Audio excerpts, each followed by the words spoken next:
Gold, trusted gold buyers. మీరు తాకట్టు పెట్టిన బంగారాన్ని విడిపించి ఈ రోజు ఉన్న మార్కెట్ ధరకు కొనబడను. మెడికల్ కాలేజీ స్టూడెంట్ ఆనంద్ని ప్రేమించారా?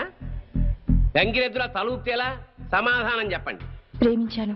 మరి ఆనంద్ మిమ్మల్ని ప్రేమించాడా? అనే చెప్పాడు. అని చెప్పిన ఆనంద్ మిమ్మల్ని తన తల్లిదండ్రుల దగ్గరికి తీసుకెళ్లి మీ ప్రేమ గురించి చెప్పాడా? చెప్పాడు. మీ మీద ప్రేమ లేకపోతే వాళ్ళ దగ్గరికి తీసుకెళ్ళాడు కదా. సో ఆనంద్ మిమ్మల్ని సిన్సియర్ గా ప్రేమించాడు. ఆనంద్ తల్లిదండ్రులు ఏమన్నారు? మా పెళ్లికి ఒప్పుకోలేదు. సార్, ఒక పెద్దింట్లో పుట్టిన ఒక్కగానొక్క కొడుకు ఒక పెద్దింటి అమ్మాయినే పెళ్లి చేసుకోవాలనే సగటు తల్లిదండ్రుల స్వార్థంతో ఆనంద్ తల్లిదండ్రులు ఈ పెళ్లికి ఒప్పుకోలేదు.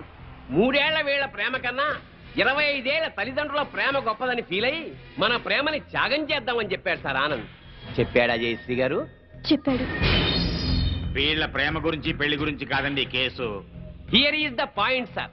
నా క్లయింట్ ఆనంద్కి ఒక గొప్పింటి అమ్మాయితో పెళ్లి ఫిక్స్ అయింది. So what? తనకు దక్కని ఆనంద్ ఇంకెవరికి దక్కకూడదన్న చీప్ ఫీలింగ్ తో ఏ సంబంధము లేని దంట హత్యల కేసుని నా క్లయింట్స్ మీద రుద్దాలని చూస్తోంది సార్ ఈ జయశ్రీ. అంత అబద్ధం సార్. నిజం నిజం నిజం. అంత ఖచ్చితంగా ఎలా చెప్పగలరు? అంత గట్టి సాక్ష్యాధారాలు ఉన్నాయి కాబట్టి సార్, మీరు అనుమతిస్తే కొన్ని ఇంపార్టెంట్ విట్నెస్ మీ ముందు ఉంచుతాను. ఎస్. నమస్కారం సార్. మీ పేరు? సుధాకర్ సార్. ఏం చేస్తుంటాం? స్టేట్ క్లబ్ లో మేనేజర్ గా పనిచేస్తున్నాను సార్. సరే, ఈ కేసు విషయంలో నీకు తెలిసింది జడ్జి గారికి చెప్పు. ఈ కేసు గురించి నాకేమీ తెలియదు సార్. సీతాగీత అనేవాళ్ళు మాత్రం నాకు బాగా తెలుసు సార్. ఎలా తెలుసు? ప్రతిరోజు మా క్లబ్కి డిస్కో తక్కువ వస్తుంటారు సార్. నిజంగా మా క్లబ్కి వాళ్ళు పెద్ద అట్రాక్షన్ సార్.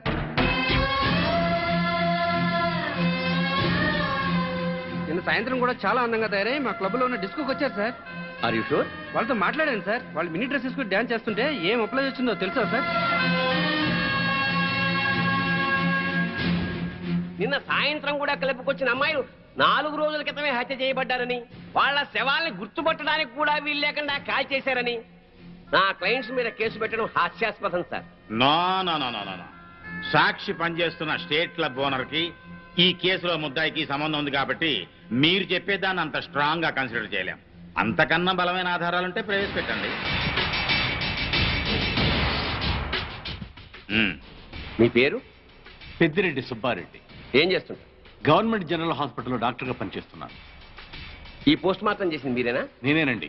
ఆ bodies medical college student Sita గీతలవే కదా? కాదు సార్. సీతాగీతల వయసు 18 సంవత్సరాలని తెలుస్తుంది సార్. పోస్ట్ మార్టం రిపోర్టు ప్రకారం 35 ఏళ్ళు ఉంటుంది సార్. సో ఈ డెడ్ బాడీస్ వాడే అయ్యే అవకాశమే లేదు సార్.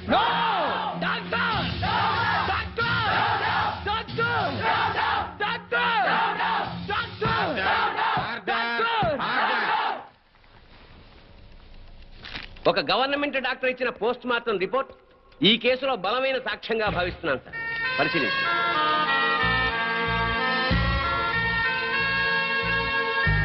సో నా క్లయింట్ ఈ హత్యలు చేయలేదని, సీతాగీతలో హత్య చేయబడలేదని తగిన సాక్ష్యాలు కోర్టు వారికి ప్రొడ్యూస్ చేశారు.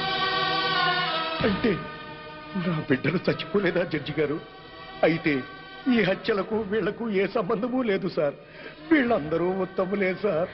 ఆ నరసమ్మ చెప్పింది కూడా అంత అబద్ధమేనండి. మరి మా బిడ్డలు ఎక్కడండి? చెప్పండి సార్. మీరే చెప్పండి సార్. నా బిడ్డలు హత్య చేయబడినప్పుడు మరి వాళ్ళు ఎక్కడ సార్? మా పిల్లలకి ఇతనికి సంబంధం లేనప్పుడు పుట్టినరోజు పండుగ ఎందుకు చేయాలండి? బోర్ల మీద పేర్లు ఎందుకు రాయాలండి? వేలకు వేల ఖర్చు ఎందుకు చేయాలి? అయినా అతనికి మా పిల్లల మీద కన్ను లేదు. మరి అలాంటప్పుడు మా పిల్లలు ఏమైపోయారండి? ఈ పిల్లల గురించి అడగాల్సింది కోర్టులో కాదమ్మా, పోలీస్ స్టేషన్ లో. జడ్జి గారు, సార్, అతను నన్ను పెళ్లి చేసుకుంటానని నమ్మించి మోసం చేశాడు. నేను చనిపోయిన దాన్నే, కానీ నాకు మనసు ఉంది సార్. నా మాట నమ్మండి సార్. ఈ దుర్మార్గులే సార్ సీత గీతలు చెప్పేశారు. అది దారుణంగా చెప్పేశారు సార్. 4 ముక్కలు ఎమోషనల్ గా మాట్లాడి 4 చుక్కలు కన్నీళ్లు కాచేస్తేనే అన్యాయం న్యాయమైపోదమ్మా. కోర్టుకు కావాల్సింది సాక్ష్యాలు, కన్నీళ్లు కావు. కన్నీళ్లు కాచేస్తేనే నిజాలైపోతే మా వాళ్ళు గారుస్తారు కన్నీళ్ళు. చెప్పండి అయ్యా. చాలు. ఈ కేసులో పోస్ట్ మార్టం రిపోర్ట్ ని బలమైన సాక్ష్యంగా పరిగణించి బెనిఫిట్ ఆఫ్ డౌట్ కింద నిందితుల్ని నిర్దోషులుగా విడుదల చేయటమైంది. అలాగే సీతా గీత ఎక్కడున్నారో వెంటనే వెతికి పట్టుకోవాల్సిందిగా పోలీస్ డిపార్ట్మెంట్ కి ఆదేశాలు జారీ చేయటమైంది. లేదు, అన్యాయం, అక్రమం, దారుణం, లేదు,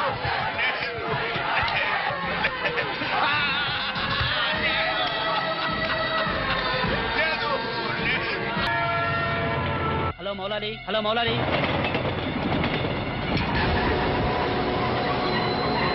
ట్రైన్లో బాంబు పెట్టారంటే అందరూ పారిపోండి.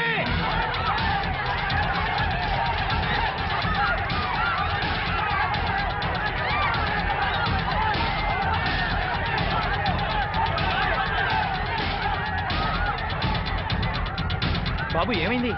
ట్రైన్లో బాంబు పెట్టారంటండి. బాంబా?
Come on, hurry up.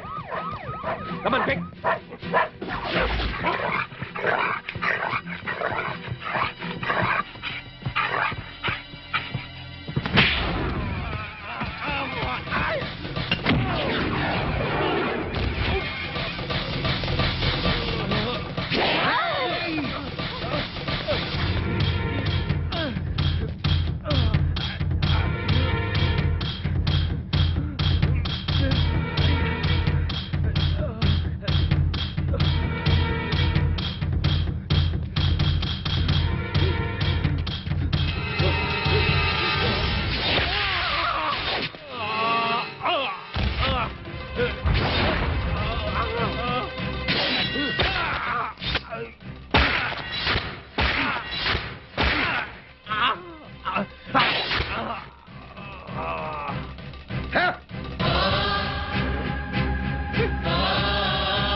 Raghu, yes sir.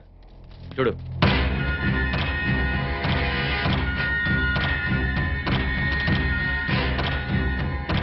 Sir Anand చచ్చిపోయాడు సార్. ఏమిటి సార్ అలా చూస్తున్నారు? మర్డర్ అయిపోయాడు సార్, మర్డరు. Arrest them. ఈ హత్య చేసింది మీరేనా? మాకంత అయోమయంగా ఉంది సార్. ఇక్కడ ఎవరేం మాట్లాడుతున్నారో మాకు అర్థం కావట్లేదు. మా అంతటా మేము పోలీస్ స్టేషన్కి వెళ్ళి చూసింది చూసినట్టు సాక్ష్యం చెప్పడానికి కోర్టుకు వస్తే సాక్ష్యమా? దేని గురించి సార్? ఆనంద్ హత్య గురించి సార్. నా చెల్లెళ్ళు సీతా గీత. ఆ సీతా గీత ఉన్నారో పారిపోయారో లేచిపోయారో వాళ్ళని పట్టుకుని. ఆగండి సార్. ఆనంద్ని మా చెల్లెళ్ళు చంపటం మా కళ్ళారా మేమిద్దరం చూసాం సార్. ఆ సాక్ష్యం చెబుదామని మేమిద్దరం ఇక్కడికి వస్తే ఇదేమిటి సార్, అతి క్రూరంగా అతి దారుణంగా మేమే చంపామంటున్నారు. మీరే న్యాయం చెప్పండి సారు. అబద్ధం సార్. సీతా గీతలు చంపడం ఏమిటి? వాళ్ళు చంపే ఛాన్సే లేదు. ఎందుకు లేదు అంటే మా చెల్లెళ్ళు సీతా గీత బ్రతికి లేరా? బతుకున్నారో బదాన పడ్డారో నాకేం తెలుసు? తెలియకపోతే నోరు మూసుకోండి. Objection sir. ఒక సిన్సియర్ లాయర్ని పెట్టుకుని కోర్టులో నోరు మూసుకోమన్న నేరం. మిస్టర్, అయ్యా మీరు గౌరవంగా మాట్లాడండి. హాయ్, మేం పల్లెటూరులో అండి. కోర్టులో ఎలా మాట్లాడాలో తెలియక కాస్త నోరు జారామండి. It's all right. అయ్యా లాయర్ గారు, ఇది కోర్టు కాబట్టి బ్రతికిపోయావు. ఇదే బయట అయితే నరికి పారేసేవాడిని. అయ్యా జడ్జి గారు, లాయర్ గారికి సారీ చెప్పానండి. చెప్పాడు సార్. ఓకే ఓకే, మీరు చూసినంత చెప్పండి. మా చెల్లెళ్ళు ఇద్దరు రైల్వే స్టేషన్ లో రైలు ఎక్కడం చూసామండి. ఆదరాబాదరాగా మేమిద్దరం వెళ్ళి రైలు ఎక్కామండి. ఊరు బయటికి వెళ్ళిన తర్వాత రైలు ఆపి ఆ అబ్బాయిని అతి దారుణంగా చంపారండి. చంపేసి పారిపోతుంటే జరిగిందేదో జరిగిపోయింది, తిరిగి రమ్మని చెప్పావు సార్. మేం రావు, చంపాల్సిన వాళ్ళందరి చంపేసి గాని మీ దగ్గరికి రావని చెప్పి వెళ్ళిపోయారండి. ఎక్కడికి వెళ్తున్నారమ్మా అని మా ఆవిడ అడిగితే మా అన్న దగ్గరికి అని చెప్పారండి. అన్నా అన్న ఈ మాట విన్నారు కదా, నోటీస్ పాయింట్ సార్. లాయర్ గారు, అన్నంటే ఈ అన్న కాదండి. మరి ఏ అన్న సార్? అడవిలో అన్న. ఆ అన్న దగ్గరే ఉంటాం, అక్కడికైతే ఎవరూ రారు. ఆ అన్నే మాకు అండ, ఆ అన్నే మాకు కొండ అని అన్నారండి. ఎవరు బాబు ఆ కొండ? అదేనండి, మీలా పొడుగ్గా నల్లగా పరమ నీచంగా ఉంటాడండి. నల్లగా పొడుగ్గా నీచంగానా? ఎవరా పెద్ద మనిషి? వాడు పెద్ద మనిషి కాదండి, పెద్ద ఎదవ. వీరప్పను, మీసాల వీరప్పను. ఎలాగైనా మా అమ్మాయిల్ని పట్టుకోమని చెప్పండి సార్. మా చెల్లెలను పట్టుకుంటే వీరప్పని దొరుకుతాడు, వీరప్పని పట్టుకున్నా మా చెల్లెలు దొరుకుతారు. ఒక్క దెబ్బకి ముగ్గురు దొరుకుతారయ్యా. 3 రాష్ట్రాల సమస్య కూడా తీరిపోతుందయ్యా. మళ్ళీ ఇలాంటివన్నీ జరగకుండా ఉంటాయండి. వెంటనే అడవికి వెళ్ళి పట్టుకోమనండి సార్. కొద్దిగా మన ఇన్స్పెక్టర్ గారిని పోలీసుల్ని అడవికి పంపితే పని అయిపోతుందయ్యా. ఎవరి పని? మీ అందరి పని. ఈ కేసులో మేమే ప్రత్యక్ష సాక్షులం, నిందితురాళ్ల ఆచూకీ కూడా చెప్తాం అని చెప్తున్న ఈ స్వామి కనకమహాలక్ష్మి దంపతుల మాటల్ని పరిగణనలోకి తీసుకుని ఈ హత్యలో సీతా గీతలు చేశారనే అనుమానంతో పోలీస్ డిపార్ట్మెంట్ ని సత్యమంగళం అడవుల్లోకి వెళ్లి సీతా గీతలతో పాటు వీలైతే వీరప్పన్ని కూడా పట్టుకోవాల్సిందిగా ఆదేశాలు జారీ చేయటమైంది.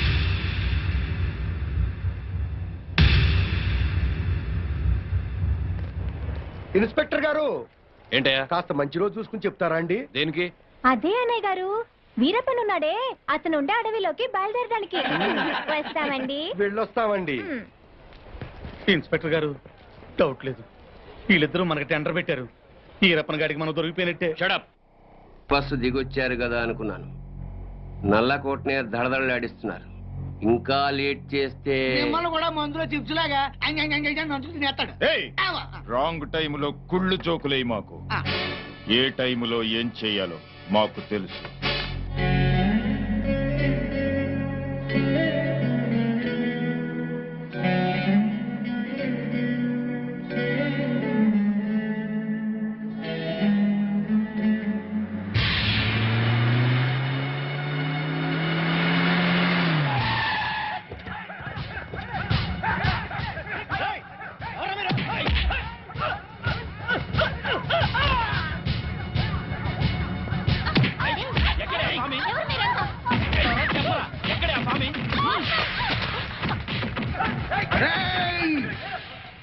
నన్ను చంపడానికి వచ్చి ఆడబడుచుల మీద చేయి చేసుకుంటారా చవటంలారా? మీలో మీలో మీలో కలేజా ఎవరికున్నా సరే నన్నట్టుకోండిరా.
ఎవడరా మిమ్మల్ని పంపింది?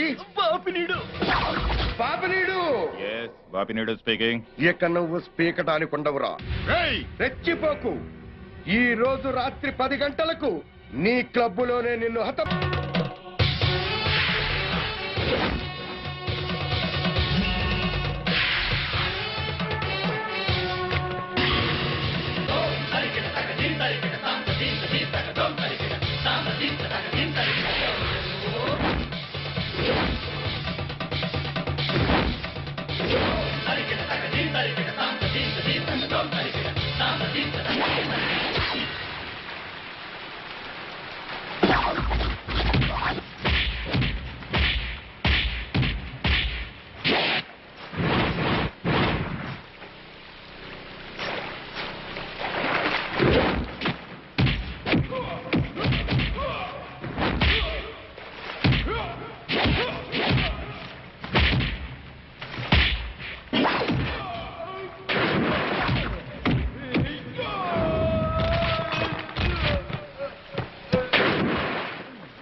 నన్ను చంపొద్దండి.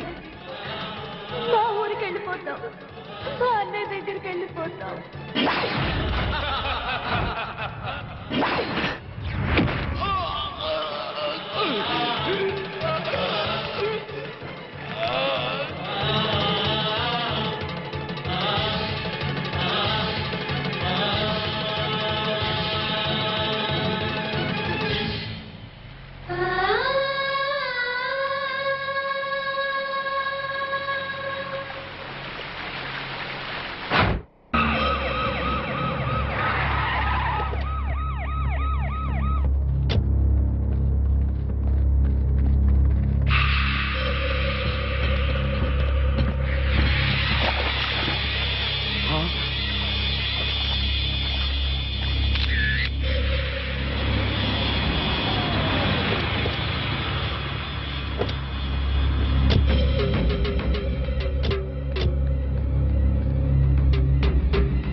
సార్ ఈ హత్య ఎలా జరుగుతుందంటారు? ఇప్పుడేగా వచ్చాం.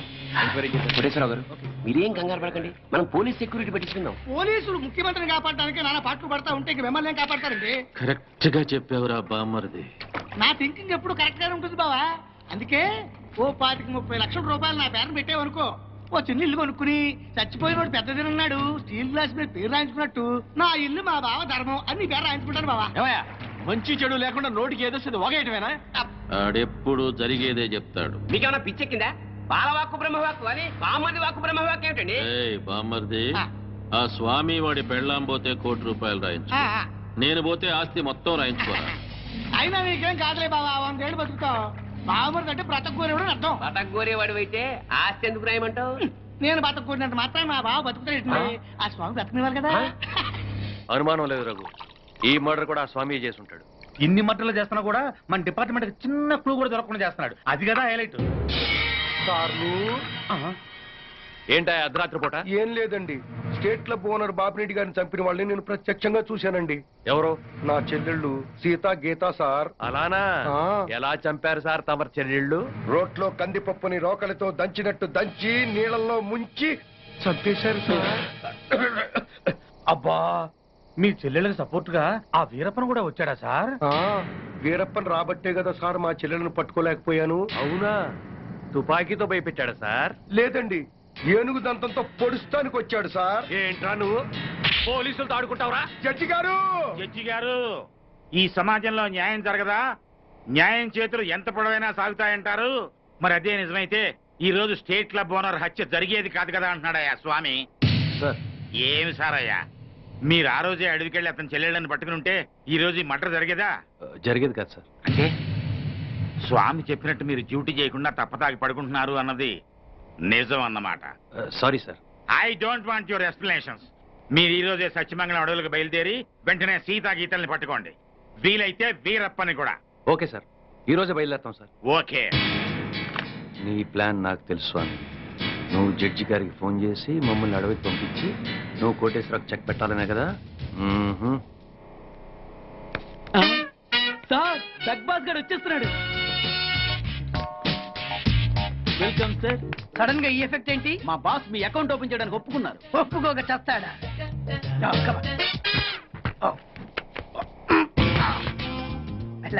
Thank you.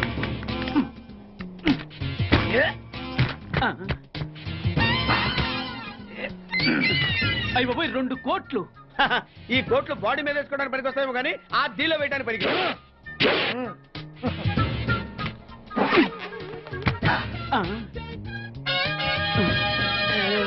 అటు అటు.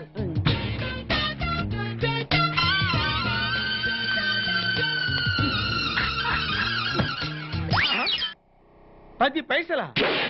ఈ 10 పైసలు ఆర్డీ చేయాలి. 10 పైసలు ఆర్డీలో వేయటం ఏంటయా? ఏ 10 పైసలు డబ్బులు కాదా? ఈ 10 పైసలతో 4 వేరుశనగ పప్పులు వస్తాయి. ఈ 10 పైసలతో 2 5 పైసలు బిల్లులు వస్తాయి. ఈ డైలాగ్ ఎక్కడో విన్నట్టుంది. విన్నట్టు కాదు, నువ్వే అన్నావు. బాగా గుర్తు తెచ్చుకో. బంజారా హిల్స్, రోడ్ నెంబర్ 6, చెట్టు నెంబర్ 16. అయ్యా అయ్యా, ధర్మం చేయండి అయ్యా. బాబయ్య, ధర్మం చేయి బాబు. ఆగు. వెతుకయ్యా, నిమ్మలంగా వెతుకయ్యా. కింది జేబులో చూడయ్యా.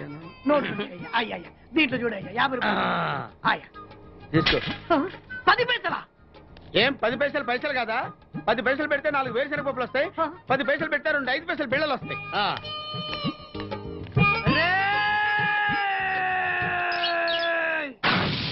గుర్తొచ్చిందా? ఇది నువ్వు ఇచ్చిన 10 పైసలే. Beggars association president beg boss కే 10 పైసలు ఇస్తే సామాన్య బెగ్గర్స్ కి నువ్వేమిస్తావు? అయ్యగారు, ధర్మం చేయండి అయ్యగారు. అరే, నా నెల జీతం వాడికి ధర్మం చేయాలి. Very good. ఇలాగే కంటిన్యూ అయిపో. Thank you sir. నీకు మా అసోసియేషన్ లో మెంబర్షిప్ ఇస్తాం. హలో. రేయ్ కోటేశ్వరరావు, నిన్నీ రోజే చంపబోతున్నాను. ఎవడ్రా మాట్లాడేది? స్వామినిరా. నువ్వెక్కడైనా దాక్కో, ఎంతమందినైనా కాపలా పెట్టుకో, కానీ నా చేతిలో నీ సావు తప్పదని తెలుసుకో.